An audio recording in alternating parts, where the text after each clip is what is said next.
Yuk jadi bagian dari dakwah kami. Dukung operasional dakwah dan sosial kami, raih pahala amal jariah yang terus mengalir sampai hari kiamat. Assalamualaikum warahmatullahi wabarakatuh. Alhamdulillah, tidak pernah lisan kita berhenti memuji dan memuja Allah, bersyukur kepadanya atas semua nikmat yang Allah berikan kepada kita. Terlalu banyak nikmat Allah melimpah yang tidak bisa lagi kita hitung. Dari semenjak kita lahir sampai hari ini Allah masih memberikan kita umur, makanan, minuman, pakaian, oksigen, air, dan apapun yang membuat roda kehidupan bisa berjalan. Semuanya itu adalah nikmat Allah subhanahu wa ta'ala yang Allah siapkan untuk masing-masing di antara kita. Tugas kita adalah selain menikmatinya juga bersyukur kepadanya. Dan Allah memudahkan syukur itu dengan dua susunan kata ini, Alhamdulillah. Dan perlu kami ingatkan diri kami dan juga Bapak Ibu sekalian, nikmat terbesar adalah nikmat Islam dan iman. Itulah yang menyebabkan kenapa kita sama-sama duduk di sini, meninggalkan aktivitas kita, mungkin meninggalkan sejenak keluarga kita, dan amanah-amanah yang lain, karena untuk mendalami Islam ini, yang merupakan agama satu-satunya yang Allah pilih untuk menjadi panduan manusia, sebagaimana Allah berfirman dalam surah Al-Imran, Inna dina indallahil Islam, hanya Islamlah yang ada atau beragama yang diakui di sisi Allah subhanahu wa ta'ala. Dan juga tentunya untuk menambah iman kita kepada Allah subhanahu wa ta'ala sehingga kita lebih rajin lagi beribadah dan patuh kepadanya yang merupakan tujuan utama kita diciptakan. Sebagaimana Allah berfirman, "Wa ma khalaqtul jinna wal insa illa liya'budun." Aku tidak ciptakan jin dan manusia kecuali untuk mengabdi, beribadah kepadaku. Dan itu nikmat yang harus kita pertahankan sampai ajal kita datang. Allah mengingatkan dalam firman-Nya, "Wa la tamutunna illa wa antum muslimun." Dan jangan kalian meninggal dunia kecuali dalam keadaan Islam. Selanjutnya kita panjatkan salam hormat kita kepada manusia yang paling pantas untuk dihormati dan dimuliakan serta diucapkan salam hormat kepadanya. Dialah penutup para nabi dan rasul, orang yang telah Allah sempurnakan jalur nasabnya, fisiknya, ilmunya, serta tentu iman dan ketakwaannya kepada Allah subhanahu wa ta'ala. Dialah Nabi besar Muhammad sallallahu alaihi wa alihi wa sahbihi wasallam. Sebagaimana Allah telah perintahkan kita untuk mengucapkan salam hormat tersebut. Juga tentunya tujuannya untuk mengejar apa yang telah Allah janjikan. Mengucapkan satu kali salam hormat kepada beliau akan dibalas dengan 10 salam dari Allah subhanahu wa ta'ala. Baik, seperti biasa, bila Allah subhanahu wa ta'ala mudahkan, kita akan lanjutkan pada buku kita Sahih At-Targhib Tarhib. Dan kita masih di kitab jihad. Bab yang sama, bab ke-6, masalah anjuran berangkat di pagi hari dan di sore hari di jalan Allah. Tentang keutamaan berjalan kaki, debu, dan juga rasa takut dalam jihad di jalan Allah subhanahu wa ta'ala. Artinya, kita sedang membahas sebuah bab yang sangat penting dan kitab yang sangat penting, yaitu jihad. Yang mungkin umat Islam membutuhkannya di saat memang sedang terjadi. Kalau sholat mungkin setiap hari. Puasa juga mungkin ada sunnah dan wajib. Kita bisa kerjakan di waktu-waktu sepanjang tahun, ada waktunya. Ramadan di waktu Ramadan, puasa Senin Kamis di setiap pekannya, dan seterusnya. Zikir bisa setiap saat. Baca Quran juga begitu, berdoa juga begitu, bersedekah juga begitu. Tapi jihad ini kapan dia terjadi? Di saat itu dibutuhkan. Dan memang dia punya syarat-syarat dan rukun yang harus dipenuhi. Jadi tidak bisa orang menunggangi istilah jihad, kemudian dia menyalahgunakannya. Sudah kami ingatkan dari awal kita bedah kitab jihad, seperti orang yang membom dirinya, kemudian mengatakan itu jihad. Kasus bom Bali waktu itu dan beberapa kejadian-kejadian di Jakarta. Lalu kemudian mereka bom dirinya, lalu menganggap mereka mati syahid, mengatasnamakan jihad. Ini semua kebohongan, ini tidak benar. Jihad itu seperti teman-teman kita di Palestina. Jihad itu seperti waktu kita dijajah oleh Belanda dan Jepang. Jihad itu seperti di masa Nabi SAW waktu orang-orang Quraisy keluar dengan pasukan perangnya, ingin memerangi Nabi SAW di Badr, ingin memerangi Nabi SAW di Uhud. Nah, semua sudah dicontohkan tata caranya. Dan juga ada adab-adab yang harus kita ketahui. Pertama, ikhlas kepada Allah subhanahu wa ta'ala. Karena ini ibadah dan ingin membela agama Allah. Siapa yang niatnya sedikit tergelincir dari itu tidak akan mendapatkan pahala. Sebagaimana hadis, seingat saya sudah pernah kita bahas di beberapa bab yang lalu. Ada seorang sahabat bertanya, "Ya Rasulullah, bagaimana kalau orang jihad karena Allah, tapi dia ikutkan sedikit dengan popularitas, ingin dipuji, dianggap dia kesatria lah, pahlawan lah, ya, atau istilah apa saja. Apa dapat pahala?" Kata Nabi SAW, tidak. Orang itu 3 kali bertanya, Nabi SAW 3 kali menjawab tidak, lalu beliau mengatakan, sesungguhnya Allah tidak akan menerima amal kecuali yang ikhlas karenanya. Betul-betul murni ingin meraih pahala. Dan ini ditarik dalam semua ibadah. Kita berumah tangga bukan hanya sekadar suka pasangan kita, bukan hanya karena suka dengan mertua kita, atau harta dan seterusnya. Tapi karena perintah Allah dan Rasulnya untuk menikah. Sehingga selama kita berumah tangga, kita berada di bahtera pahala yang sangat besar. Ya, seorang suami menjalankan tugasnya di luar rumah, cari nafkah, melindungi istrinya dan seterusnya. Istri juga begitu mengurus rumah dan anak-anak suaminya, maka semua itu pahala. Sementara nunggu pasangan saja, itu sudah nilai pahala sendiri sampai salah satunya meninggal dunia. Bahkan bisa estafet pahala berjalan terus. Dengan adanya anak-anak, cucu-cucu, keturunan dan segala macam yang ditinggalkan dari warisan, dari ilmu dan seterusnya. Nah begitu juga dengan yang lainnya. Semua kalau diniatkan ikhlas karena Allah, maka akan menjadi bahtera pahala yang besar. Jadi kita harus tahu bahwasanya kita ada panduan untuk tidak boleh membunuh orang-orang yang sudah menyerah, tidak boleh membunuh wanita dan anak-anak, tidak boleh merusak fasilitas umum, tidak boleh memutilasi dan membakar. Ya. Kata Nabi SAW, Allah berfirman, kata Nabi SAW, kalau kalian membunuh, maka bunuhlah dengan cara yang, sesungguhnya Allah mencatat kebaikan dalam semua hal. Kalau kalian harus membunuh, bunuhlah dengan cara yang baik. Kalau kalian menyembelih, menyembelih dengan cara yang baik. Tajamkan pisau kalian dan tenangkan sembelihan kalian. Tapi potongan hadis, kalau kalian membunuh, bunuh dengan cara yang baik. Bagaimana membunuh cara yang baik? Ya udah kalau kita sedang serang-serangan sama musuh, kemudian kita berhasil menusuknya, mati, selesai. Nggak ada mutilasi, nggak ada membakar gitu ya. Itu semua tidak ada dalam Islam. Karena tujuan utama mati, selesai. Nah itu yang dimaksudkan. Jadi ada adab-adabnya, ada tata krama yang harus kita fahami. Dalam sebuah riwayat, Nabi SAW pernah melihat beberapa jenazah wanita di pasukan musuh, maka beliau langsung melarang. Tidak boleh membunuh wanita. Tidak boleh membunuh anak-anak. Tidak boleh mengambil harta rampasan perang sebelum ada pembagian dan dikumpulkan kepada panglima perang. Dan sekian banyak adab-adab jihad yang harus kita ketahui tentunya. Jadi ini poin yang dititik beratkan, saya sedikit mereviewkan saja dan insya Allah kita tetap membahas fokus kebahasan kita. Makin cepat kita pergi ke medan perang di saat dikumandangkan dan memang sesuai dengan syariat, ya seperti teman-teman kita di Palestina, mau di pagi hari, mau di siang hari, mau di sore hari, semua itu ada pahala tersendiri. Bahkan berjalan kaki punya keutamaan sendiri, demu medan perang yang tersentuh kita. Ya, sebagaimana Nabi SAW bersabda, tidak akan disentuh api neraka, dua telapak kaki yang tersentuh dengan debu medan perang. Dan tidak ada orang perang tidak kena debu. Begitu juga dengan rasa khawatir. Allah SWT sudah tahu kita khawatir, nanti kita ditembak musuh nggak sih, ini dipotong tangannya nggak sih, ditawan nggak sih, dipukul nggak sih, itu semua ada. Semua itu tetap rasa takut pun di jalan Allah ada pahalanya. Nah, itu di judul kita ini. Makanya penulis Al-Mundhiri rahimahullah berkata, bab ke-6 anjuran berangkat di pagi hari dan di sore hari di jalan Allah. Artinya kapan saja waktunya dikumandangkan jihad dia pergi. Kemudian tentang keutamaan berjalan kaki, keutamaan debu, medan perang dan rasa takut dalam jihad di jalan Allah Subhanahu wa taala. Lalu kita sudah membahas hadis nomor 1 sampai hadis nomor 6 ya. Maka tadi saya pastikan sampai hadis nomor 6, sekarang kita masuk hadis nomor 7. Hadis nomor 7 atau saya ingatkan kembali dulu hadis nomor 6 karena cukup lama waktu kemarin kajian kita terpisah jaraknya. Hadis nomor 6 dulu di halaman 141 saya ingatkan kembali yang terakhir kita bahas. Hadis Abu Hurairah radhiyallahu anhu yang merupakan hadis yang sahih dan ini urutan 1266 urutan hadis yang dari awal kita belajar.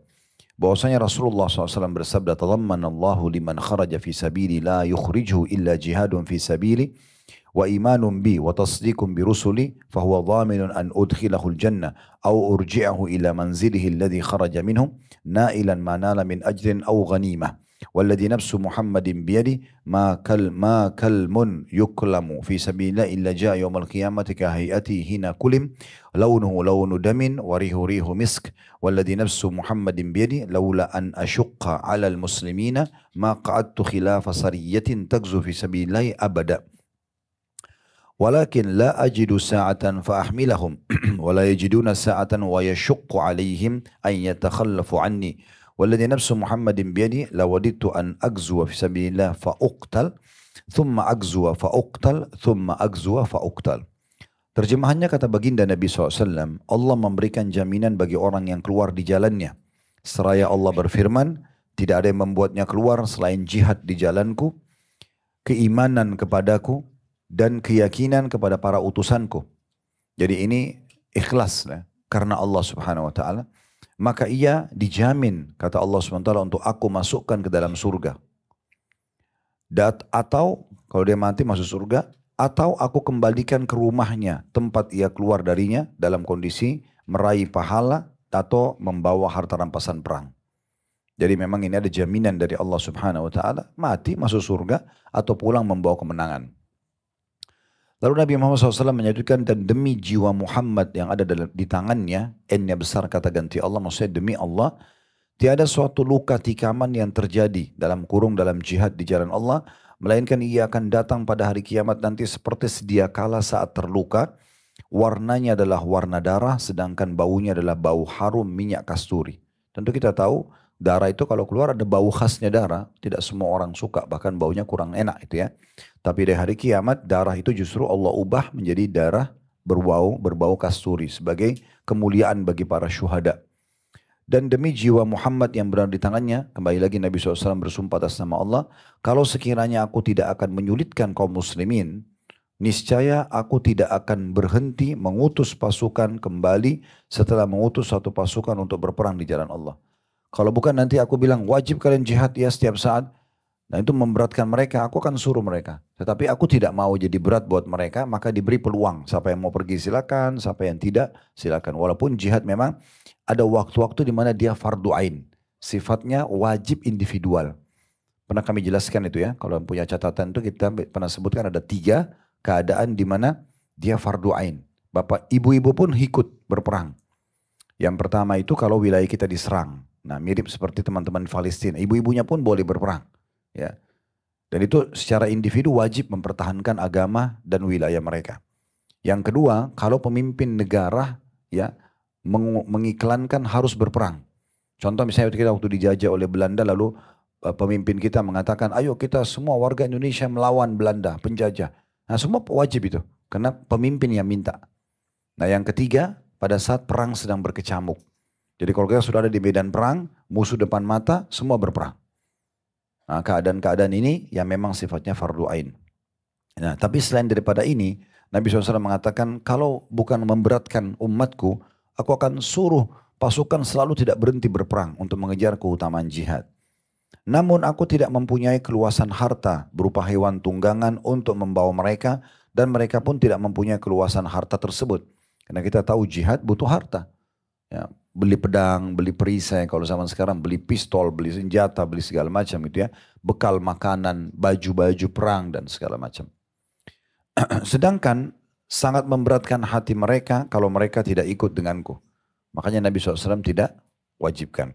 Dan demi jiwa Muhammad yang ada di tangannya, bersumpah lagi atas nama Allah, sungguh aku sangat ingin berperang di jalan Allah, lalu aku mati terbunuh syahid. Kemudian aku berperang lagi, hidup lagi, berperang lagi, lalu aku mati terbunuh. Kemudian aku berperang lagi, dihidupkan yang ketiga kali, lalu aku mati terbunuh. Maksudnya saking besarnya keutamaan perang dan mati syahid sampai ya diucapkan seperti Nabi SAW untuk memotivasi umatnya. Hadis riwayat Muslim, dan ini adalah lafaz Imam Muslim. Di situ dikatakan dan ini adalah lafadznya, dan diriwayatkan oleh Malik, Al-Bukhari dan juga An-Nasai, sedangkan lafadz mereka menyebutkan. Maksudnya riwayat yang panjang tadi riwayat Imam Muslim. Kalau riwayat Imam Bukhari, riwayat Imam An-Nasai dan Imam Malik adalah riwayat yang di bawah ini. Takaffalallahu liman jahada fi sabili la yukhrijuhu illa al-jihadu fi sabili wa tasdiqum bi kalimati an yudkhilahu al-jannah aw yaruddahu ila maskanihi bima nala min ajrin aw ghanimah. Allah telah menjamin orang yang berjihad di jalannya, tidak ada yang membuatnya keluar dari rumahnya selain jihad di jalannya, dan keyakinan kepada kalimat-kalimatnya bahwa dia, Allah, akan memasukkannya ke surga atau mengembalikannya ke tempat tinggalnya dengan membawa pahala atau harta rampasan perang yang dia akan raih. Dalam kurung al-hadith, maksudnya masih berlanjut hadithnya, tapi ini saksi bahasannya. Itu kurang lebih hadith terakhir yang kita bahas ya. Saya cuma mereviewkan, saya tidak panjang lebar mensyarah lagi, karena memang waktu itu kita syarah, kita ambil faedah-faedahnya dari setiap potongan hadis ini. Sekarang kita masuk di bab yang sama, hadis ke-7 lanjutannya. Tulisannya di situ dengan sanad sahih di ghairihi. Sudah sering kami ingatkan kelas hadis kita ini dari awal, bahwasanya sahih di ghairihi maksudnya dia disahihkan karena dikuatkan dengan riwayat-riwayat yang lain. Ya. Dan ini urutan 1267 dari awal kita belajar berbunyi. Dari Abu Hurairah radhiyallahu anhu, dia berkata, Rasulullah SAW bersabda, "Man kharaja hajjan famat, kataballahu lahu ajral haji ila yaumil qiyamah, wa man kharaja mu'tamiran famat, kataballahu lahu ajral mu'tamiri ila yaumil qiyamah, wa man kharaja ghaziyan famat, kataballahu lahu ajral ghazi ila yaumil qiyamah."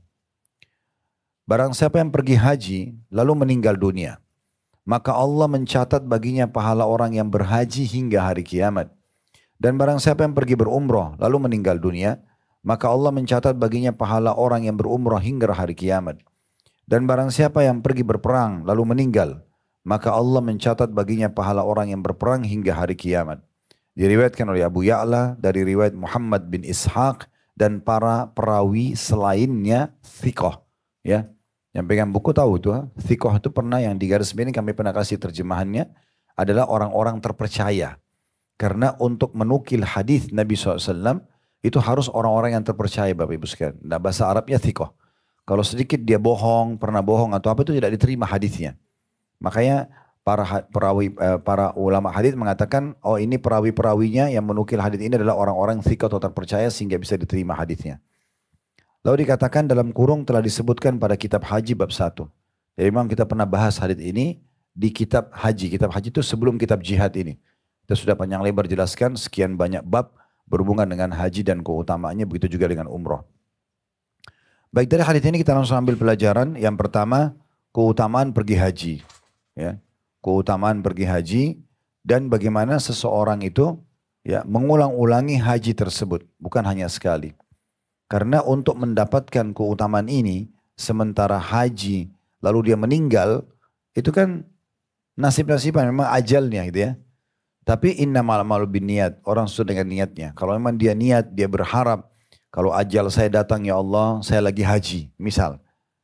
Dia berharap begitu, bukan dia berharap meninggal, tapi dia berharap kalau dia meninggal, dia bukan meninggal di kamar rumahnya, dia bukan meninggal di pasarnya, bukan meninggal di jalan, tapi meninggal lagi pelaksanaan haji. Kenapa? Karena ada keutamaannya. Keutamaannya sudah kita sebutkan tadi, kalau orang lagi haji, meninggal dunia, mulai dia tahun itu sampai hari kiamat dicatat dia laksanakan haji. Ya, sebagai contoh misalnya, kita haji tahun 2026 misalnya. Terus kita meninggal nih, ajal datang. Anggap ini perumpamaan saja ya. Kiamat itu misalnya 70 tahun lagi. Berarti ada 70 haji ke depan, ya kan? Nah, orang yang meninggal di tahun itu, sementara kiamat haji pelaksanaan terakhir itu 70 tahun lagi, dia diberikan pahala 71 haji. Karena dia haji sendiri, yang 70 yang dia tidak kerjakan diberikan. Tapi syaratnya dia meninggal lagi haji. Ini berarti juga ada satu benang merah yang perlu kita titik beratkan, perlunya seorang muslim selalu berharap dan berdoa agar ditutup dengan husnul khatimah.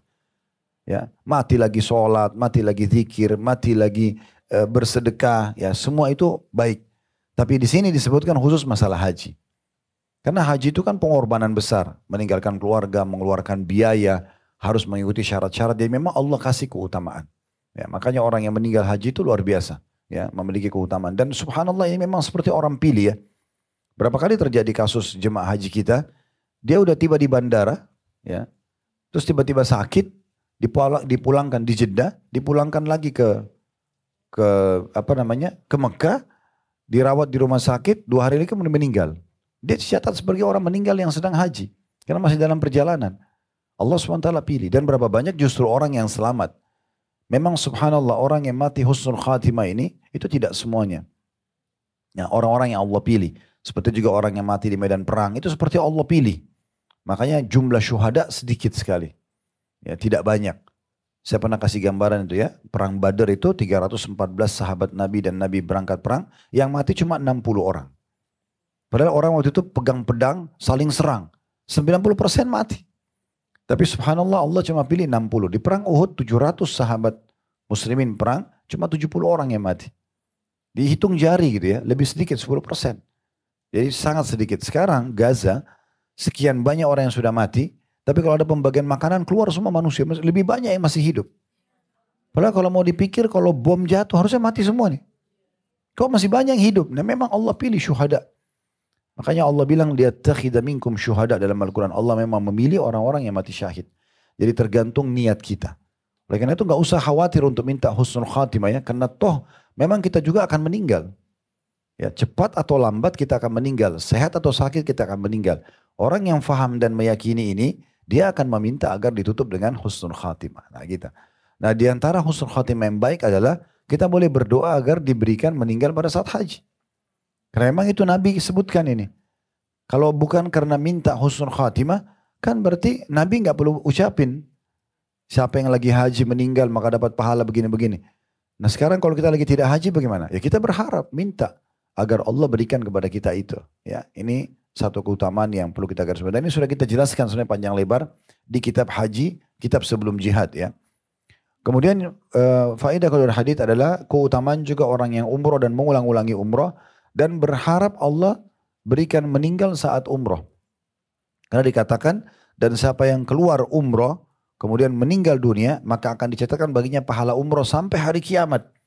Kalau haji setahun sekali. Kalau umroh itu bisa setiap hari orang kerjakan umroh. Berapa banyak kalau 70 tahun lagi kiamat, berapa banyak umroh yang dia dapatkan. Sementara dia sudah meninggal. Nah seperti itulah ya. Kemudian pelajaran ketiga ini yang jadi saksi bahasan kita adalah juga keutamaan orang yang keluar berperang. Ya, kemudian dia meninggal. Di sini yang perlu kita garis bawahi ya. Dalam hadits ini Nabi tidak bahas orang mati terbunuh di medan perang. Orang keluar perang, mati ajalnya datang. Jadi bukan mati dibunuh musuh, itu lain lagi. Mati dibunuh musuh, mati syahid. Kita keluar perang nih, belum bertemu musuh, atau lagi istirahat, besok lanjutin perang, malam itu kita meninggal. Nah itu yang dimaksudkan. Karena orang kalau dibunuh musuh, mati syahid, itu keutamanya lebih besar lagi. Tapi kalau kita keluar berperang, lalu ajal datang, di medan perang, dicatatkan kita punya pahala perang sampai hari kiamat. Ini juga keutamaan yang sangat besar. Dan ini yang jadi saksi bahasan kita. Agar menjadi motivasi untuk muslimin. Bagaimana mengejar perang atau jihad itu sendiri. Di saat memang terkumandankan sesuai dengan syariat Allah subhanahu wa ta'ala. Baik kita pindah hadits nomor 8. Dan ini di bab kita tentunya. Dan ini hadits nomor 2 yang kita bahas pada siang ini. Dengan sanad sahih di ghairihi menjadi sahih. Karena dikuatkan dengan riwayat-riwayat lain. Dan ini urutan 1268. Dari awal kita belajar. Berbunyi dari Mu'adz bin Jabal radhiyallahu anhu dia berkata, "Ahida ilaina Rasulullah sallallahu alaihi wasallam fi khamanan man fa'ala wahidatan minhunna kana dhaminan 'ala Allah azza wa jalla. Man 'ada maridan aw kharaja ma'a janaza aw kharaja ghaziyan fi sabilillah aw dakhala 'ala imamin yuridu bidzalika ta'zirahu wa tawqira aw qa'ada fi baiti fasalim wa salima an-nasu minhu." Kata Mu'adz bin Jabal radhiyallahu anhu, Rasulullah sallallahu alaihi wasallam telah mewasiatkan kepada kami tentang 5 perkara yang siapa saja melakukan salah satu darinya, maka ia mendapat jaminan dari Allah Subhanahu wa taala. Disebutkanlah, yaitu yang pertama, orang yang menjenguk orang sakit. Nanti kita baru syarah ya, sekarang saya bacakan dulu. Yang kedua, keluar mengantar jenazah. Yang ketiga, pergi berperang di jalan Allah, ini saksi bahasan kita. Yang keempat, menjumpai pemimpin yang tujuannya adalah menghormati dan memuliakannya. Yang kelima, duduk diam di rumahnya hingga ia selamat dan masyarakat pun selamat darinya. Hadis ini diriwayatkan Ahmad dan lafaz ini miliknya Imam Ahmad, juga diriwayatkan oleh Al-Bazzar, At-Tabarani, Ibnu Khuzaimah dan Ibnu Hibban dalam sahih keduanya. Riwayat ini riwayat yang sangat mulia tentunya menyebutkan kepada kita tentang adanya jaminan-jaminan Allah subhanahu wa ta'ala kepada hamba-hambanya yang mau mendekatkan diri kepadanya dengan jenis-jenis ibadah ini. Kita langsung ambil faedah pertama. Faedah pertama Bapak Ibu sekalian kedudukan Mu'adz bin Jabal radhiyallahu anhu. Karena sahabat ini yang menyampaikan kepada kita kalau Rasulullah SAW mewasiatkan kepada kami. Ya. Ini kan berarti beliau menceritakan apa yang beliau tahu wasiat Nabi kepada kaum muslimin. Pelajaran kedua, bahwasanya Allah subhanahu wa ta'ala mengizinkan Nabi Muhammad sallallahu alaihi wasallam untuk memberikan jaminan-jaminan kepada orang yang melakukan perbuatan tersebut. Apa yang dimaksud dengan jaminan Allah? Allah jamin dia selamat dunia akhirat, Allah jamin rezekinya maksimal dunia akhirat. Allah selamatkan dari segala macam mara bahaya, walaupun ujian datang tapi Allah berikan jalan keluarnya. Nah, ini semua namanya jamin. Dijamin oleh Allah subhanahu wa ta'ala. Kalau manusia biasanya jaminannya itu terbatas. Kalau Allah tidak terbatas, ya. Misalnya kalau ada orang mengatakan, udah saya jamin nanti utang kamu akan saya lunasi. Misal, berarti cuma satu masalah. Nah itu kalau manusia begitu. Saya jamin nanti semua bulanan kamu sembako saya akan penuhi. Berarti di situ saja. Dia belum jamin keselamatannya, belum jamin kesehatannya, belum. Dan jarang sekali manusia menjamin semua kebutuhan manusia. Nah, kadang-kadang kalau ada orang minta tolong sama kita, mungkin kita bantu lunasi utangnya. Tapi belum tentu kita bayar rumah sakit anaknya, belum tentu kita bayar siswakan anaknya, belum tentu kita penuhi kebutuhan pakaiannya, pangan dan segala macam itu. Nah kalau Allah SWT menjamin berarti semuanya tercover. Dunia semua tercover, akhirat semua tercover. Nah itu yang dimaksudkan. Makanya kita harus besarkan pemahaman ini supaya kita tahu, oh ternyata jaminan itu yang maksudnya. Jadi di dunia ini terpenuhi kebutuhan, selamat dari segala macam mara bahaya. Itu kesimpulannya. Di akhirat dijamin masuk surga, selamat dari neraka. Clear. Gitu. Seperti itu jaminan Allah SWT. Pelajaran ketiga yang bisa diambil adalah golongan pertama yang mendapat jaminan Allah, orang yang menjenguk orang sakit. Nah ini kadang-kadang kita anggap remeh ya. Padahal sebenarnya menjenguk orang sakit ini dan tidak perlu berlama-lama. Tidak perlu berlama-lama, walaupun hitungan menit. Mampir, lalu kita niat karena Allah SWT perintahkan, lalu kita ya menjenguk orang sakit. Apakah kerabat kita ataupun selain kerabat kita, mungkin ada yang kita kenal atau ada orang mengajak kita, ayo saya mau jenguk orang ini rumah sakit, mau ikut gak? Kalau kita diajak ya silakan, gitu kan? Kita pergi saja, gitu ya. Dan itu bermula jenguk sakit ini tidak harus di rumah sakit, bisa di rumah. Misal ibu-ibu suaminya sakit, ibu selain melayani dia sebagai istri, ibu juga niat saya mau jenguk orang sakit, itu bisa saja. Anak kita sakit di kamarnya, satu rumah. ART kita di rumah sakit misalnya. Itu semua sama. Intinya ada orang sakit dan kita berusaha untuk melihatnya. Nah isi jenguk dalam Islam ini maksudnya kita pertama menjalankan perintah Allah dan Rasulnya karena memerintahkan kita datang. Yang kedua memang kita meringankan orang itu. Nah bisa dengan kita hibur dia. Contoh Nabi SAW mendoakan kalau menjenguk orang sakit la ba's insya Allah. Dalam riwayat dan la ba'sa alaika insya Allah. Semoga penyakit ini tidak masalah untukmu. Dan semoga jadi pembersihan dosa.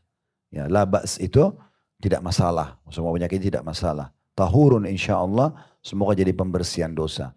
Nah, kadang-kadang Nabi SAW juga membacakan doa-doa tertentu ya. Seperti pernah kami sampaikan, ada sebuah riwayat yang sahih. Ini usahakan dihafal doanya karena pendek. Dan ada jaminan orang yang sakit selama ajalnya belum datang sembuh. Karena kata Nabi SAW sampai menjenguk orang sakit. Lalu dia baca 7 kali. Ya. As'alullahal azim, ini potongan pertamanya. As'alullahal azim artinya aku memohon kepada Allah yang maha agung. As'alullahal azim, ini potongan pertama. Yang kedua, Rabbal arshil azim. Pemilik singgasana yang agung. Kemudian, ayyashfiyaka, agar menyembuhkanmu. Kalau laki-laki, ka, kalau perempuan, ki. Ayyashfiyaka, kalau laki-laki misalnya, ibu bilang sama suaminya atau anak laki-lakinya atau pamannya atau ayahnya, doa ini.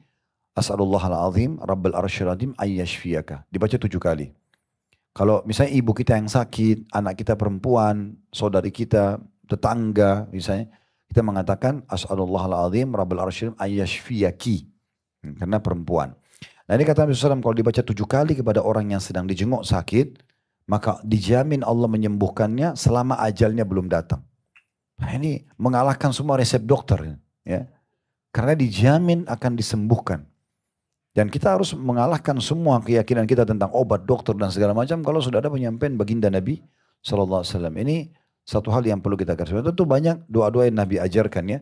Seperti juga disunnahkan kita memegang tempat sakit selain membaca bismillah 3 kali. Kemudian a'udzu bi'izzatillahi wa qudrati min syarri ma ajidu wa uhadiru. Aku berlindung kepada Allah ya dengan kemahamuliaannya, dengan kemahakuasaannya dari sesuatu yang aku rasakan atau aku hati-hati darinya. Itu dibaca juga 7 kali sambil pegang tempat sakit. Dan sekian banyak doa-doa yang disunnahkan. Kita juga bisa menghiburnya dengan bahasa kita sendiri. Misalnya kita mengatakan sabar ya gitu ya. Semoga lekas sembuh. Nah, bahasa-bahasa kita aja gak apa-apa. Intinya kita menghiburnya gitu ya.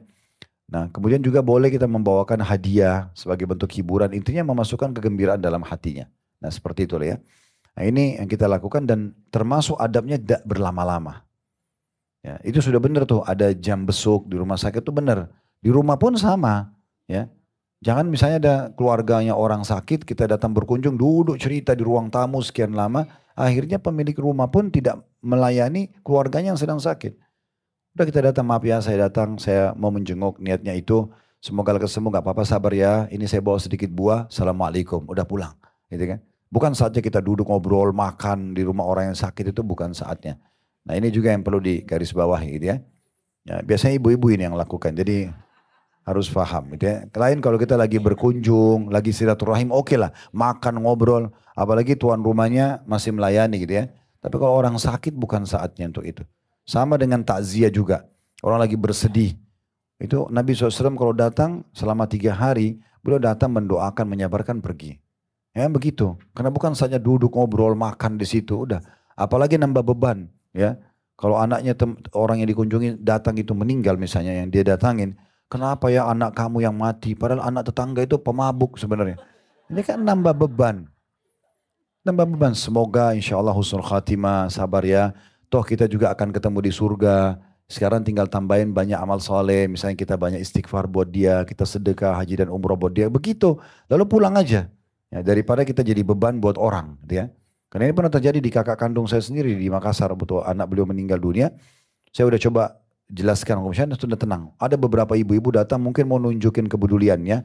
Oh sambil nangis dari depan pintu.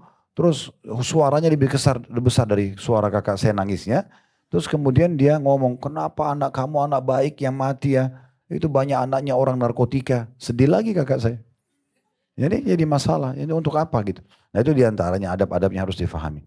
Ada hadis Nabi SAW yang mulia. Dari sekian banyak hadis tentang masalah menjenguk orang sakit. Tapi ini hadis menurut saya yang paling mulia. Maksudnya bukan paling mulia sih. Lebih tepatnya karena semua mulia. Lebih tepatnya mungkin paling menyentuh untuk kita mau jenguk orang sakit. Karena kata Nabi SAW, siapa yang menjenguk orang sakit di pagi hari, Allah akan datangkan 70.000 malaikat. Bukan satu, kalau satu malaikat sudah cukup, ini 70.000 malaikat yang mendoakan dia sampai sore. Misalnya kita datang sebelum pergi aktivitas pagi, mampir ke rumah keluarga yang sakit, atau kita ke rumah sakit, mampir sebentar 5-10 menit aja. Besok kita pergi. Nah itu kunjungan kita pagi hari, mendatangkan 70.000 malaikat berdoa non-stop dari pagi sampai sore.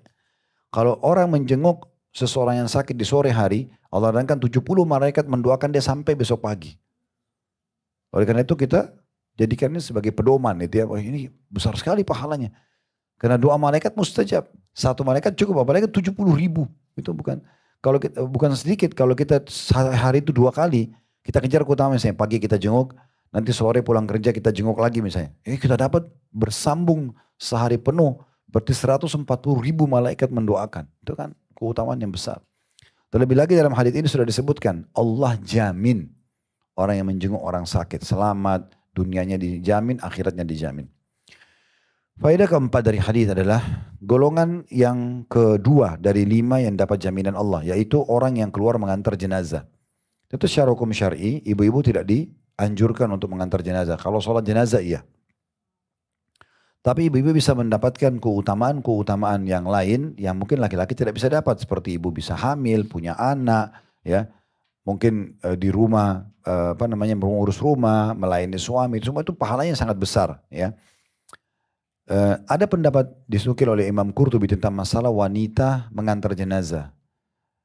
Ada satu celah di mana ulama membolehkan di saat memang orang itu harus hadir. Contoh ibunya yang meninggal anaknya. Dan dia merasa terpukul sekali. Dia pengen izin. Dan ibunya juga sudah berumur. Enggak melahirkan fitnah. Tapi kalau anak-anak ABG, bercanda-bercanda lagi ngantar jenazah, ini enggak boleh. Nanti akhirnya membuyarkan konsentrasi para pemikul jenazah. Yang tadinya mau cari pahala, tersentuh secara keimanan, kita juga akan mati. Malah perhatiannya ke wanita-wanita ini. Gitu kan? Apalagi kalau sudah pakainya tidak berhijab atau ketat dan segala macam. Ini kan semua mengganggu. Makanya para wanita tidak disarankan. Tapi sholat jenazah iya. Nah, di sini tapi tidak menutup kemungkinan tetap ada celah. Cuman memang dia batasannya ada. Gitu ya. Nah mengantar jenazah ini kata Nabi SAW. Siapa yang sholatin jenazah akan diberikan 1 kirot pahala. Dan siapa yang mengantarnya sampai dimakamkan diberikan 1 kirot. Seorang sahabat bertanya Rasulullah apa itu 1 kirot? Kata Nabi SAW seperti gunung Uhud. Maksudnya pahalanya besar. Baik faedah yang selanjutnya. Ini berarti faedah yang keberapa? Yang kelima ya. Dari poin yang ketiga. Orang yang ketiga yang dijamin. Yaitu orang yang keluar berperang. Di jalan Allah SWT. Ini jadi saksi bahasan kita. Artinya kalau kita sudah niat ingin berperang keluar. Maka sudah mulai itu kita dapat jaminan Allah SWT. Di dunia kita dijamin selamat. Kalaupun mati di medan perang mati syahid. Nah seperti itulah ya. Maka ini juga poin yang bisa menjadi motivasi kenapa orang disuruh berperang. Karena dapat jaminan dari Allah SWT. Nah hadis yang disebutkan sebelumnya tadi yang kita review ya. Yang kita ulangi di hadis nomor 6. Bagaimana orang yang keluar berperang di jalan Allah SWT. Dia tidak keluar kecuali untuk berperang di jalan Allah. Maka dijamin oleh Allah SWT kalau dia mati masuk surga. Kalau dia atau dia pulang ke rumahnya selamat dengan membawa harta rampasan perang. Nah, kita pernah jelaskan Bapak Ibu sekalian poin penting dalam bab jihad. Tidak ada namanya kalah bagi umat Islam. Kita tidak kenal namanya kalah. Bagi kita terbunuh pun semua. Misalnya ada 1000 orang keluar perang. Terbunuh semua itu kemenangan. Karena kita mati syahid. Masuk surga. Dan itu target utama orang jihad. Atau kita pulang bawa kemenangan. Jadi tidak ada kalah namanya dalam perang Islam itu. Selanjutnya tentunya faedah yang keenam ya. Ini adalah orang yang keluar dapat jaminan Allah. Keluar menemui pemimpinnya untuk memuliakannya. Pemimpin negara, ya, pemimpin wilayah. Ya, kita seperti siapa yang sudah menang. Sekarang presiden kita Pak Prabowo sudah menang. Sudah kita berikan dukungan kita. Kita memuliakannya. Kalau ada kesalahan kita doakan supaya dia perbaikin. Kalau ada kebaikan kita dukung programnya supaya bisa berhasil. Nah itu namanya kita memuliakan. Di sini dikatakan ta'zirahu wa taqira. Tujuannya adalah menghormati dan memuliakannya. Nah, ini sudah pernah kita jelaskan di beberapa pertemuan dulu ya. Tidak bolehnya seorang muslim menghina-hina pemimpin. Ya, justru kalau dia memuliakan pemimpin, dia doakan ya. Itu justru dia juga dimuliakan sama Allah SWT. Ada sebuah hadis yang mulia. Kata Nabi SAW, Man akrama amiruhu akramahullah. Siapa yang memuliakan pemimpinnya, Allah akan muliakan dia. Wa man ahana amiruhu ahanahullah. Siapa yang hina pemimpinnya, maka akan dihinakan oleh Allah Subhanahu wa ta'ala. Ya, jadi kita harus betul-betul faham masalah ini. Pernah ada satu orang Arab Badui datang di masa Nabi SAW lalu dia bilang begini, ya Rasulullah, bagaimana kami menghadapi kalau ada pemimpin yang selalu minta haknya aja. Kita tidak dikasih hak. Apakah kami bisa maksudnya melawan orang seperti ini? Berikan kami gambaran, gitu kan? Nabi tahu ini orang bertanya ini ada masalahnya orang ini. Nabi gak respon. Dia kejar Nabi lagi, ditanya kedua kali. Nabi hindari lagi, 3 kali. Terus Nabi hindari. Terakhir Nabi bilang apa? Taatlah dan patuh kalian. Walaupun punggung kalian dipukul, harta kalian diambil. Ya, karena kita taat pada peraturan yang ada, ya itu sebenarnya membawa hikmah yang sangat besar. Ya, maksudnya di sini tentunya selama bukan maksiat kepada Allah Subhanahu wa ta'ala. Kita ikutin, maka itu masalahnya besar. Nah begitu juga ada hadis yang lain mengatakan, apa yang kalian diberikan oleh pemimpin kalian, terimalah. Apa yang belum kalian terima, mintalah kepada Allah karena perkara sangat sebentar. Maksudnya apa? Kalau pemimpin zalim pun ada waktunya dia mati tuh. Dan dia akan bertanggung jawab depan Allah. Kan gitu. Ali bin Abi Thalib pernah ditanya, pernah beliau bilang begini, harus ada pemimpin. Apakah pemimpin itu orang yang baik atau fasik, orang yang jauh dari agama? Orang-orang bertanya waktu itu, waktu Ali radhiyallahu anhu jadi raja waktu itu. Orang bertanya, wahai Amir Mukminin, wahai pemimpin orang beriman, kalau orang orang yang baik kami faham. Tapi kalau orang fasik, jauh dari agama, bagaimana? Di sini Ali bermaksud adalah kalau sudah terlanjur jadi pemimpin dan jauh dari agama, apa yang harus kita lakukan? Maka kata Ali, dengannya tetap negara akan dijaga keamanannya, perekonomian akan berjalan, musuh akan dihadapi, dan Muslim bisa ibadah sampai ajalnya datang. Tentu kita berharap idealnya pemimpin yang baik. Tapi di saat ada pemimpin yang tidak baik pun, tetap kita harus jaga itu. Karena itu ada batas waktu di mana mereka akan dihukum. Fir'aun apa kurangnya? Mengaku Tuhan, semua orang Mesir akuin. Gitu kan? Tapi habis juga ceritanya. Sekarang tinggal muminya aja. Dan sekarang dia disiksa di kuburan, di akhirat nanti di neraka juga akan disiksa dan kekal selamanya. Mana kaumnya Nabi Musa yang pernah disiksa? Mirip sekarang juga kalau di masa Nabi SAW ini pernah kami singgung di kajian. Bilal di Mekah dulu disiksa oleh umatnya ditaruh batu panas. Mana ceritanya Bilal sekarang? Udah nggak ada, di detik itu aja. Setelah Abu Bakar bebasin dia sudah tidak pernah lagi disiksa. Sampai di Madinah di perang Badar dia malah yang membunuh Umayyah, majikannya sendiri. Umayyah meninggal dalam keadaan kafir. Mana Abu Lahab sama Abu Jahal yang selama ini mengganggu Nabi SAW. Sudah nggak ada. Rumahnya sudah tidak ada. Orangnya sudah tidak dikenang kecuali keburukan. Tapi Abu Bakar, Umar, Uthman, Ali, Talha, sahabat-sahabat Nabi yang dulu berjuang dengan segala macam pengorbanannya, namanya harum. Ya. Di dunia sebelum mereka meninggal bahkan jadi raja-raja kaum muslimin. Sampai tidak kenal Abu Bakar, Umar, Uthman jadi raja. Kaum muslim pengganti Nabi SAW. Bilal itu sebelum meninggal menjadi orang kaya. Mendapatkan banyak harta rampasan perang dari perang Persia. Gitu kan. Salman Al-Farisi yang dulu juga dianggap sebagai budaknya orang Yahudi di Madinah. Menjadi orang kaya raya setelah perang Persia. Takluk di tangan Umar bin Khattab. Dan sekian banyak contoh yang berhubungan dengan masalah ini. Gitu.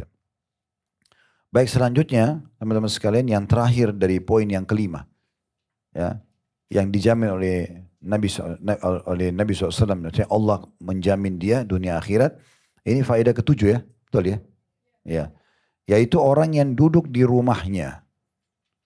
Maka dia selamat dari gangguan orang, orang selamat dari gangguannya. Apa maksudnya ini?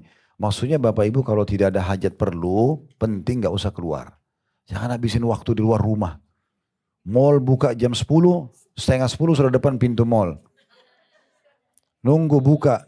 Habisin waktu sampai malam, tutup jam 9 baru pulang. Kenapa Bu? Kenapa Ibu di mall ini? Lagi gak ada kerjaan. Bolak-balik cek satu-satu barang orang, parfum, semprot, tas, nggak ada yang dibeli juga. Ya. Ini untuk apa? Ya, habisin waktu. Belum tentu orang tidak terganggu dengan kita, atau bisa saja bertemu dengan orang jahat mengganggu kita. Kan itu. Oleh karena itu ada satu kaidah dasar, selalu kita penuhi kebutuhan. Saya sudah bilang itu. Ya, jangan keinginan. Ibu kan bapak kalau mau butuh sesuatu, keluar rumah oke, berteman oke, belanja oke. Tapi butuh nggak?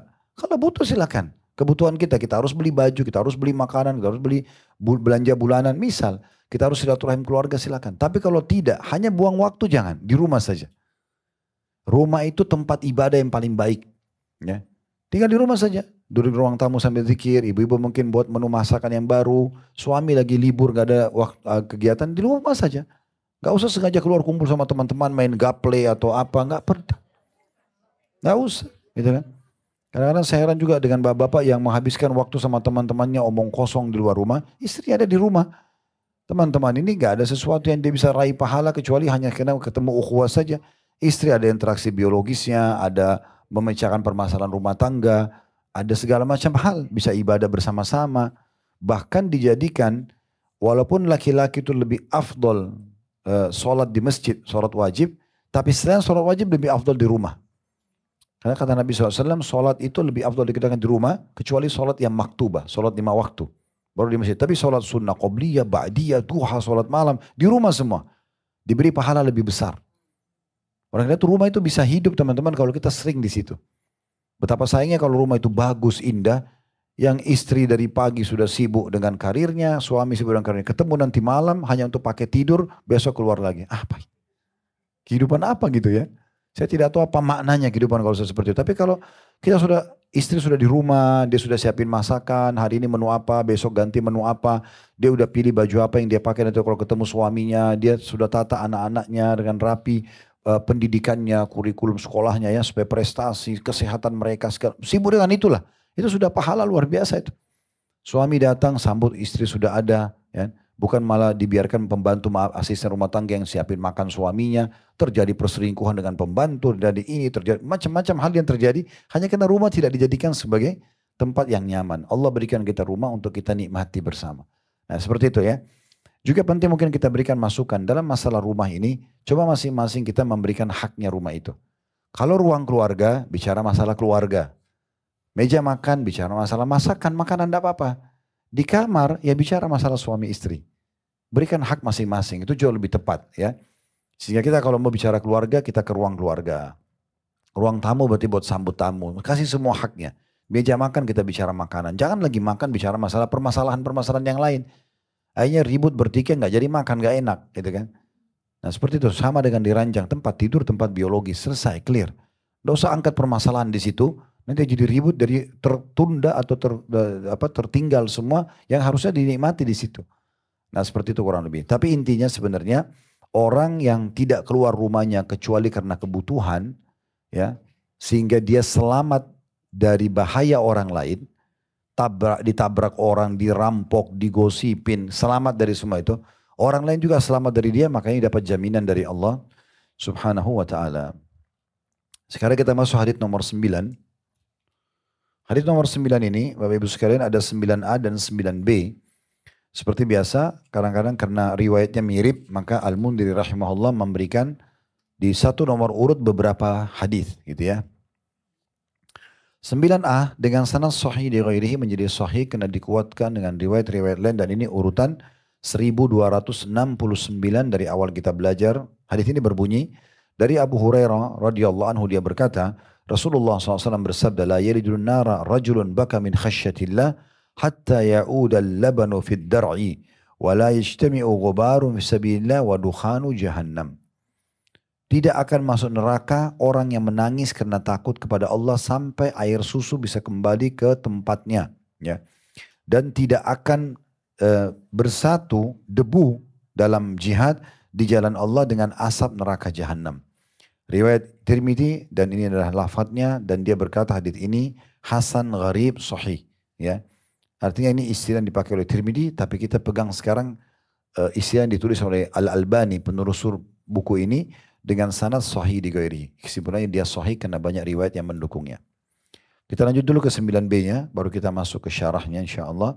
9b dengan sanad sahih dan juga oleh An-Nasa'i, ini nama orang tentunya meriwayatkan hadis atau menyusun di satu buku namanya Sunan An-Nasa'i. Al-Hakim juga ada bukunya namanya Mustadrak, Al-Baihaqi juga ada bukunya. Namun mereka mengatakan dalam riwayat la yajtami'u ghubarum bisabilillah wa dukhanu jahannama fi man kharai muslimin abada. Tidak akan bersatu debu dalam jihad di jalan Allah dengan asap dan asap neraka jahannam pada dua lubang hidung seorang muslim selama-lamanya. Al-Hakim mengatakan hadits ini sahih sanadnya. Hadits ini, Bapak Ibu sekalian, sebenarnya sejalan juga dengan hadis nomor 10, ya, sejalan. Saya ingin membaca juga hadis nomor 10 dan kita bisa mengambil faedah sekaligus karena memang dia sejalan, ya.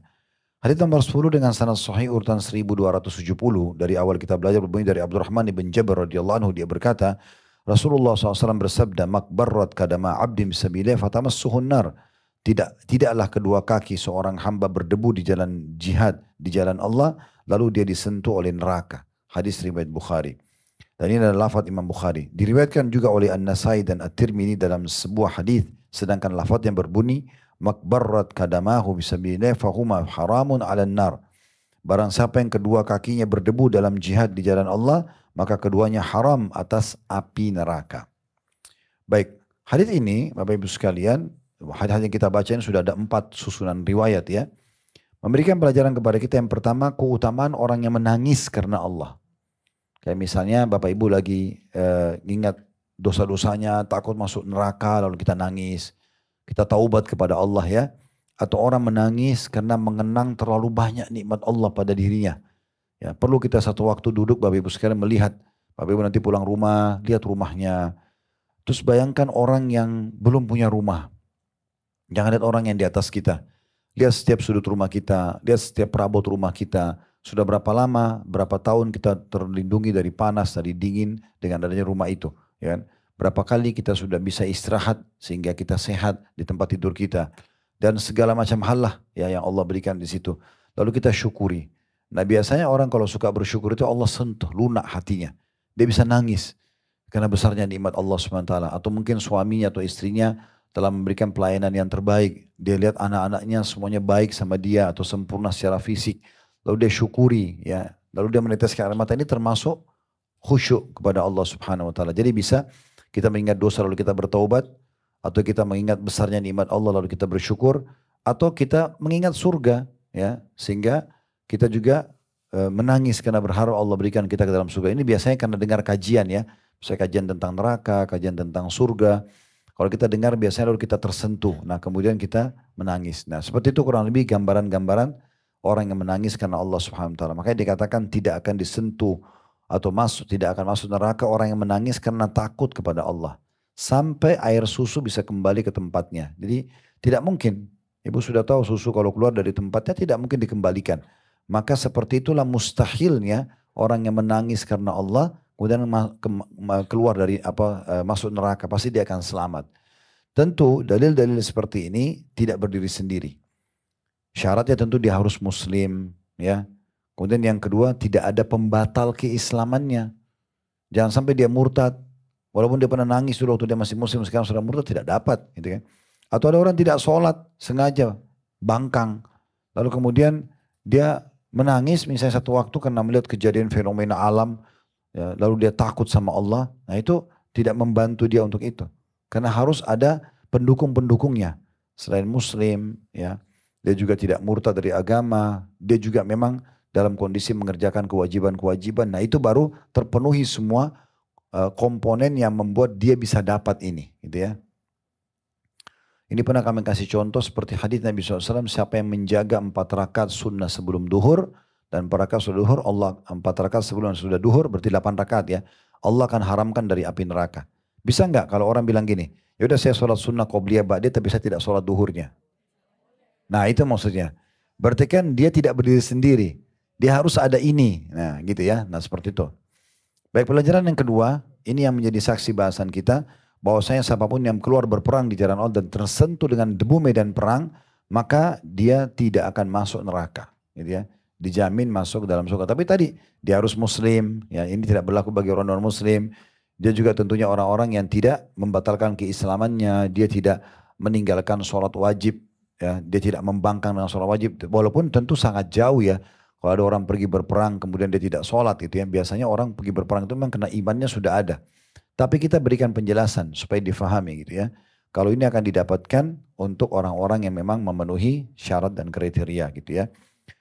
Nah ini yang dimaksudkan riwayat yang 9a. 9b-nya cuma ada perbedaan lafadz. Kalau riwayat nomor 9a tidak akan disentuh atau tidak akan masuk neraka orang yang kedua telapak kaki tersentuh medan perang.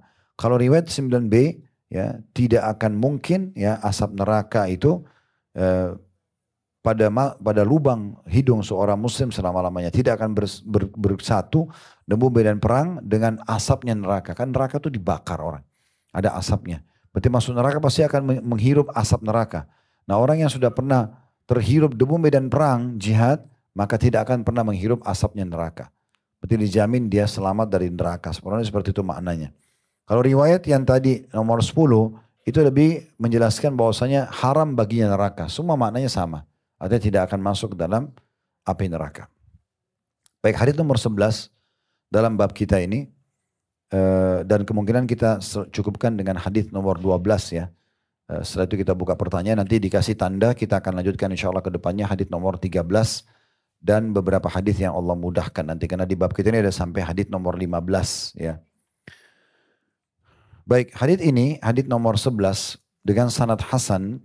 Hasan berarti di bawah sahih ya, tapi tetap diterima hadisnya. Ini urutan 11 dalam bab kita dan ini urutan 1271 dari awal kita belajar. Hadis ini berbunyi dari Abu Hurairah radhiyallahu anhu.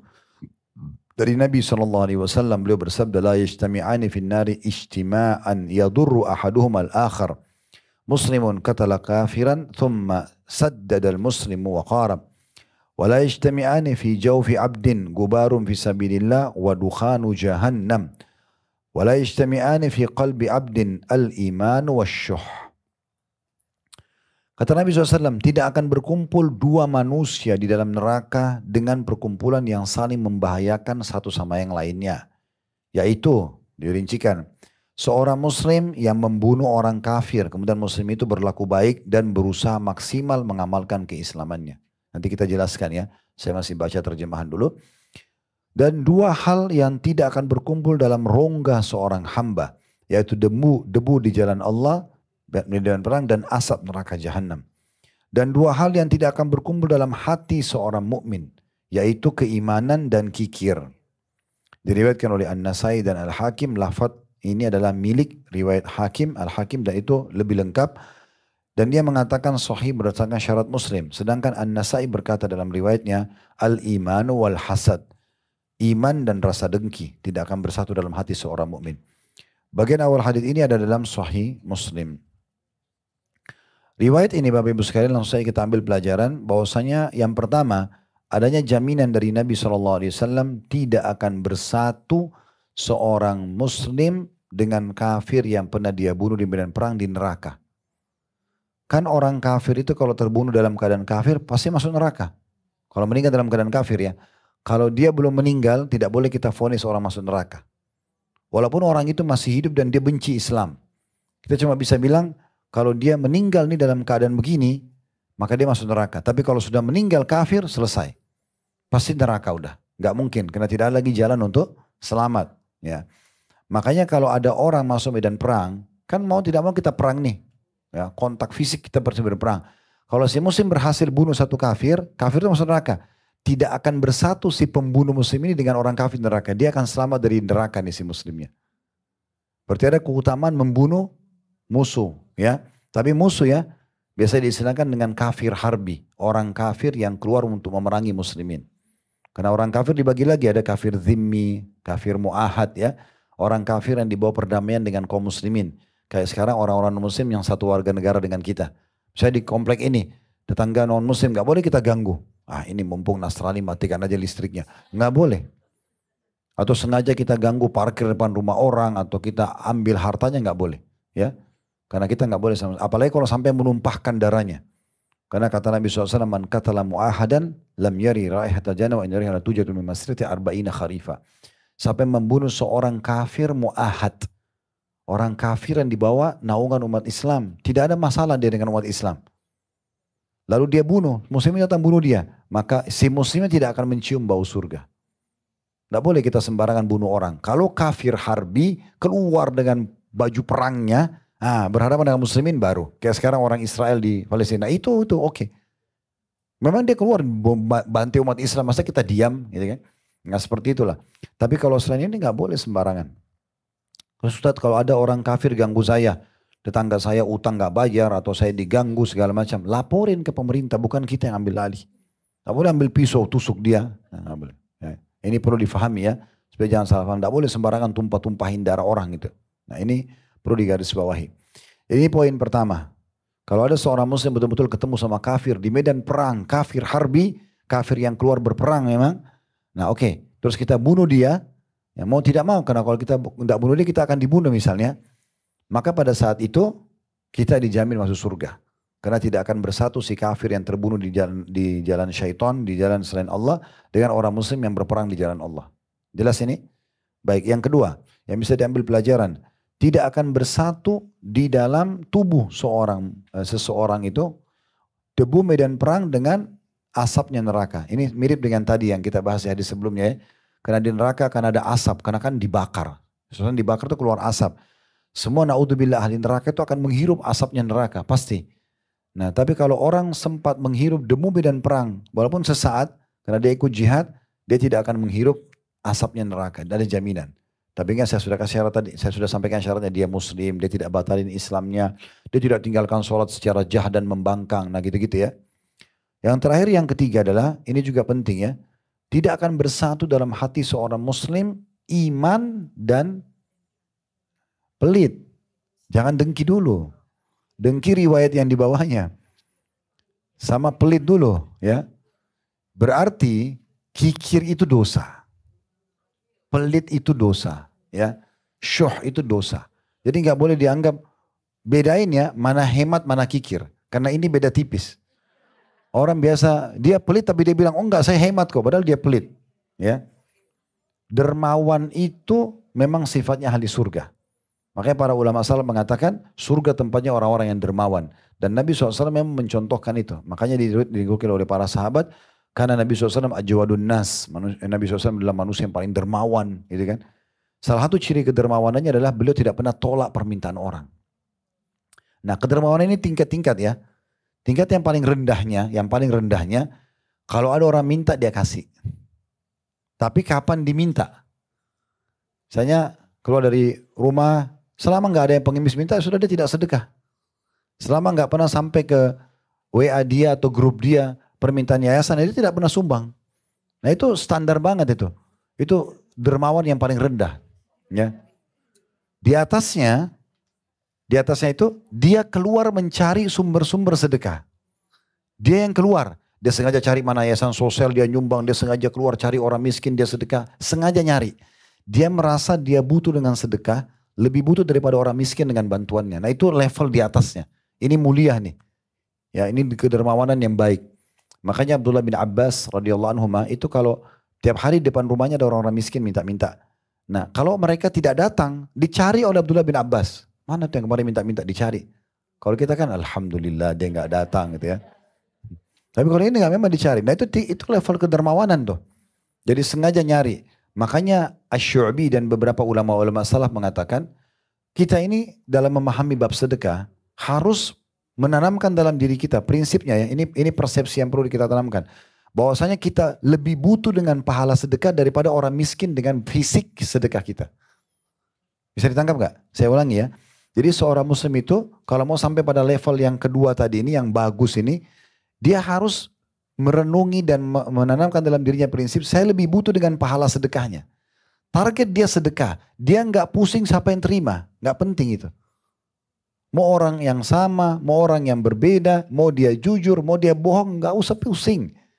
Kita yang penting sedekah, karena target kita itu. Ya, pernah kami jelaskan tuh ya di kitab zakat dulu ada bab sedekah. Kalau ada orang datang di majelis kita ini bawa proposal masjid. Ini ayo kita nyumbang 1 miliar. Kita nyumbang semua. Sebulan kemudian kita tahu dia bohong. Oh ternyata orangnya tipu. Kita rugi? Enggak. Sama sekali enggak. Inna malamalu bin niat. Semua sudah dengan niatnya. Kita niat mau nyumbang masjid dapat pahalanya. Dia niat nipu dia dihukum. Selesai. Berarti kan tidak perlu kita tahu orang ini jujur atau tidak. Kecuali atau dia ini nanti pakai maksiat atau tidak. Enggak penting. Kecuali kita tahu dia memang jelas-jelas mau pakai untuk narkotika. Dia pakai untuk berzina, jangan dikasih. Tapi kalau kita tidak tahu, contoh misalnya kita tahu anak kita ini akan pakai narkotika, kita nggak kasih duit. Nah itu bukan pelit namanya. Karena kita tahu dipakai maksiat. Tapi kalau orang miskin di pinggir jalan, setan bisikin, itu kayaknya anak pinjaman, kayaknya dia pura-pura. Itu setan. Masa kita mau ikuti setan? Kita ini manusia atau setan nih? Gitu. Ya, setan selalu bisikin begitu. Dia perintahkan kita untuk pelit. Ya. Jadi Bapak Ibu tanamkan dalam diri kita, kita lebih butuh dengan pahala sedekah. Ingat saya garis bawah ini ya, baik penerimanya orang yang sama atau beda. Karena biasanya kalau orang yang sama minta, ada kerabat kita minta sumbangan terus tiap bulan. Kadang-kadang syaitan bisikin ini orang tuh minta-minta terus. Tanamkan ini, nggak penting bagi saya. Mau dia atau orang lain bedanya apa? Nggak ada bedanya kan target kita sedekahnya. Nah sampai di sedekah saja. Nggak usah kita menjangkau siapa yang terima, nggak penting. Mau orang gila, mau orang bodoh, mau orang jujur, mau orang, nggak penting bagi kita. Yang penting kita sedekah, ini level kedua. Level yang paling tinggi dalam kedermawanan, tidak pernah tolak siapa yang minta. Siapa saja minta, begitu dikasih. Jadi memang begitu, begitulah sifat Nabi SAW. Ini pernah kami sampaikan riwayat, Nabi pernah dapat Bapak Ibu sekalian, berkeranjang-keranjang kurma, baru panen. Sangat ranum. Nabi belum sempat makan 1 butir pun, itu ternyata ada orang-orang miskin datang minta. Dan Nabi ini kalau memberi, dia bukan, contoh ibu punya 1 keranjang buah. Misalnya. Kalau ada orang datang minta kan mungkin kita kasih berapa potong gitu kan. Ya. Kalau ada orang sedikit pelitnya mungkin 1 butir. Ya. Tapi Nabi kalau orang minta dikasih semua. 1 keranjang, 1 keranjang. Nabi sendiri belum makan. Itu karena dermawannya ya. Tentu orang tidak akan bisa sampai ke level tertinggi ini kalau belum melalui level yang di bawahnya. Kalau Bapak Ibu mau sampai ke level ini, kita memang harus mulai melatih diri kita apa? Tanamkan tadi, saya lebih butuh dengan pahala sedekah daripada orang yang menerima. Karena orang yang menerima sedekah kita, itu dia hanya terima fisiknya. Anggaplah uang kita kasih 1 juta nih. Dikasih, dia pakai untuk kebutuhan dia, anaknya, habis kan? Tapi nilai 1 juta yang kita kasih itu dibawa ke timbangan amal dan memang melalui dia. Berarti kan kita tidak rugi. Yang seperti itu memahaminya. Nah Nabi bagi-bagi sampai habis semuanya. Waktu habis masih ada yang datang minta. Nabi sedih karena sudah nggak punya yang beliau kasih. Bayangkan ya, justru kesedihan Nabi karena sudah tidak bisa memberi. Gitu kan. Maka Umar lihat lalu mengatakan, ya Rasulullah, Allah tidak memberikan di atas kemampuan Anda. Maksudnya Anda sudah bantu yang lain, kenapa harus sedih dengan ini? Nabi tetap diam. Di sebelah Umar ada Ali. Ali mengeluarkan dari kantongnya ternyata masih ada beberapa dirham. Dia mengatakan, ya Rasulullah letakkan di mana Anda mau. Nabi senyum lebar. Nabi mengatakan, bihadza umirtu. Begini aku diperintahkan. Jadi kedermawanan itu teman-teman kalau dalam hati itu tanda-tanda kesempurnaan iman. Tapi kalau sudah masih terkikis dengan pelit, apalagi kalau betul-betul pelit, nggak mau berbagi sama sekali, ini sudah pasti bentrok sama keimanannya. Makanya Nabi bilang tidak akan bersatu dalam hati seorang mukmin, orang muslim, keimanan dia dengan ya pelitnya, gitu, tidak akan bertemu. Nah ini poin, dan pernah kita bacakan di kelas kita ini, saya sarankan Bapak Ibu kembali lagi kalau mau baca tentang ayat-ayat sedekah, itu ada belasan ayat dalam surah Al-Baqarah. Al-Baqarah ayat 261 sampai 274. Ya, nanti sementara pulang ke rumah, nanti di mobil, kendaraan, baca aja. Ingat Al-Baqarah 261 sampai 274. Nah di antara itu disebutkan syarat-syaratnya, kalau kita bersedekah jangan sakitin penerima orang yang menerima, nggak boleh kita sebut-sebut sedekah kita, ya supaya ikhlas karena Allah, itu semua supaya kita dapat sempurna pahala ya dalam sedekah tersebut. Nah dalam riwayat yang lain disebutkan al-imanu wal hasad, tidak akan berkumpul dalam hati seorang mukmin iman dan iri. Nah jadi kalau bapak ibu masih ada rasa iri dalam hatinya, baca a'udzu minasyaitonir rajim. Tapi kalau ibu dan bapak ikutin iri itu, kok dia lebih cantik ya, kok dia lebih gagah ya, kok dia lebih baik mobilnya ya, kok ini, kok itu. Nah ini berarti mengganggu bisikan syaitan. Kalau kita baca a'udzu minasyaitonir rajim dan kita berusaha berlindung, berarti tanda keimanan. Tapi kalau kita ikutin itu, kita malah hasad dengan orang, berarti kita tidak punya keimanan. Maksudnya di sini imannya tidak sempurna, sangat tipis. Tetap tidak hilang iman, itu ada bibitnya, tapi dia sangat tipis imannya, yang menandakan dia membuka pintu hasad itu.